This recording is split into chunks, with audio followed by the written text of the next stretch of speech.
1970 March 21 തിരുവനന്തപുരത്ത് ജനനം. വളർത്തുമകൾ നാരായണി. മലയാളം, തമിഴ്, തെലുങ്ക് എന്നീ ഭാഷകളിൽ അഭിനയിച്ചിട്ടുണ്ട്.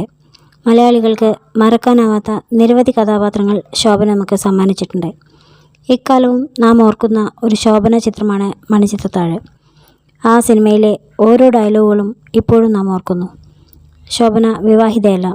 2004 ഒരു മാധ്യമത്തോട് അവർ ഇങ്ങനെ പറയുകയുണ്ടായി: തൻ്റെ തിരക്കുകൾക്കിടയിൽ വിവാഹം കഴിക്കാൻ സമയം കിട്ടിയില്ലെന്നും, എന്നാൽ താൻ വിവാഹത്തിന് എതിരല്ലെന്നും, തനിക്ക് പറ്റിയ ഒരാളെ കണ്ടെത്താൻ കഴിയാത്തതുകൊണ്ടായിരിക്കാം വിവാഹം കഴിക്കാതിരുന്നതെന്നും. ശോഭന ഒരു നടി മാത്രമല്ല, ഡാൻസറും കൊറിയോഗ്രാഫറും കൂടിയാണ്. 1980 ആദ്യമായി സിനിമയിൽ പ്രവേശിച്ചത്.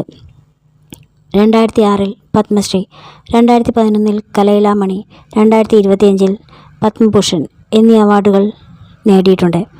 ട്രാവൻകൂർ സിസ്റ്റേഴ്സ് എന്നീ അറിയപ്പെടുന്ന ലളിത, പത്മിനി, രാഗിണിമാരുടെ മരുമകളാണ് ശോഭന. അവർ 2011 ഒരു പെൺകുട്ടിയെ ദത്തെടുത്തു. ആ പെൺകുട്ടിയാണ് നാരായണി. അച്ഛൻ ചന്ദ്രകുമാർ പിള്ള, അമ്മ ആനന്ദം.